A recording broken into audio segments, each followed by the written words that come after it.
Oh no! Another video on COVID-19?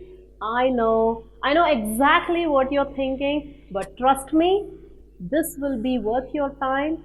Please continue to watch. In this video, I would like to highlight three important points surrounding this whole coronavirus situation. Number one, somebody ate something somewhere in China, and all of us across the globe are having to repeatedly wash our hands and stay at home. Well, jokes apart, no doubt hygiene and isolation are important.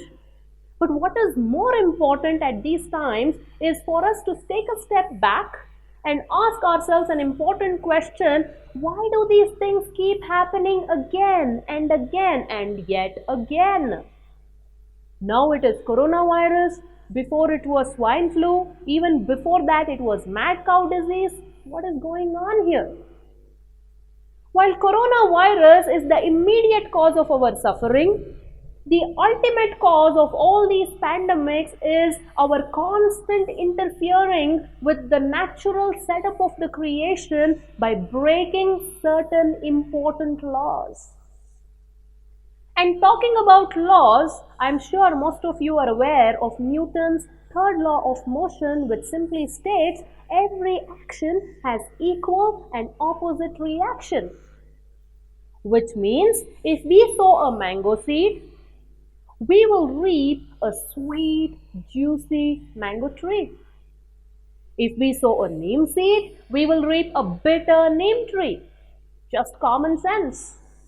So how can we be sowing pain in so many creatures every single day? Cows, pigs, turkeys, chicken, sheep, goat, snake, bat, anything and everything, kill them in the millions by sending them to the mechanized slaughterhouse, and in return expect that there should be happiness, there should be peace, there will be love in human society.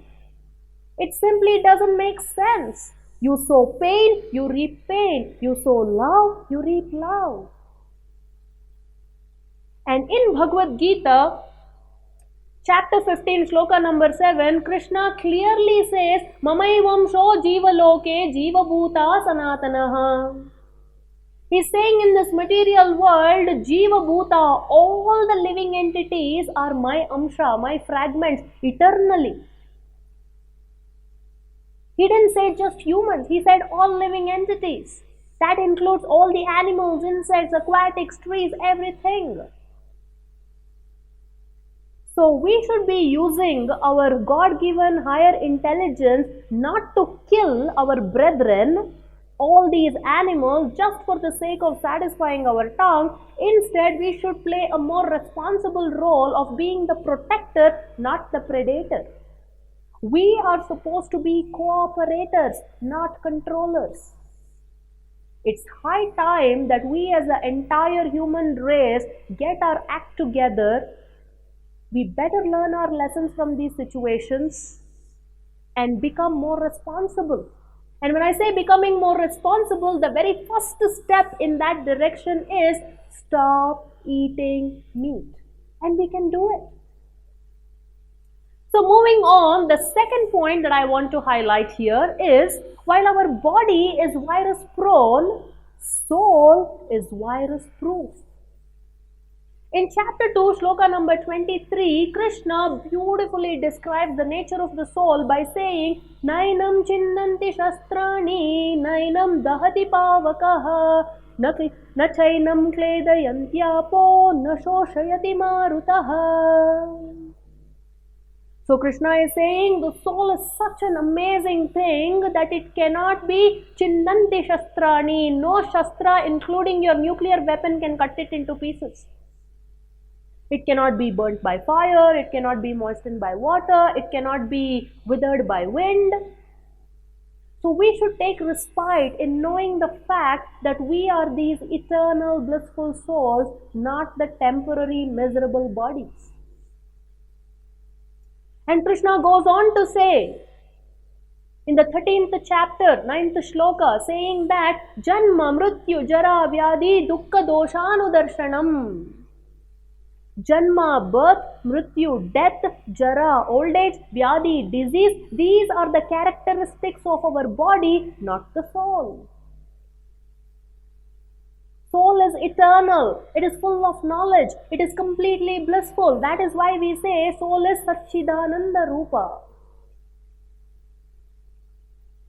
So knowing all these things, we should know that this is not a suitable place for a gentleman, as my spiritual master Srila Prabhupada used to say. Krishna clearly says in 8th chapter, 15th shloka, two specific adjectives he uses to describe the nature of this material world. What are they? Number one, Dukkhalayam. This place is a place of misery. And number two, Ashashvatam. It's temporary. So we cannot expect any better by staying in this temporary miserable place. People are suffering through so many different ways, unlimited number of ways. People are dying every single day, not just from coronavirus. They're dying from cancer, they're dying from heart attack, they're dying from accidents and so many more. So instead of panicking, we should really glean all this wisdom from Srimad Bhagavad Gita and focus less on the temporary death-prone body and instead focus more on the eternal, blissful soul. Finally, the third point that I want to highlight here is, no matter how grey a cloud is, there is always a silver lining. So similarly, no matter how bad a situation seems to be, there is always something good in it. For example, when the Great Plague of London was going on way back in 1665, Cambridge University was shut down. The very famous scientist Isaac Newton happened to be working as a professor in Cambridge University, and because the university was shut down, he was forced to stay home. Allegedly, it was during this period of isolation, staying home, he invented calculus, he invented parts of optic theory, and while he was peacefully sitting in his garden, he saw an apple fall from a tree, and that led to the discovery of law of gravity and laws of motion. Not bad. So there is hope in every single situation, no matter how bad it seems to be at the time. So during these times of isolation, when we cannot go outside, why not we go inside? Hare Krishna.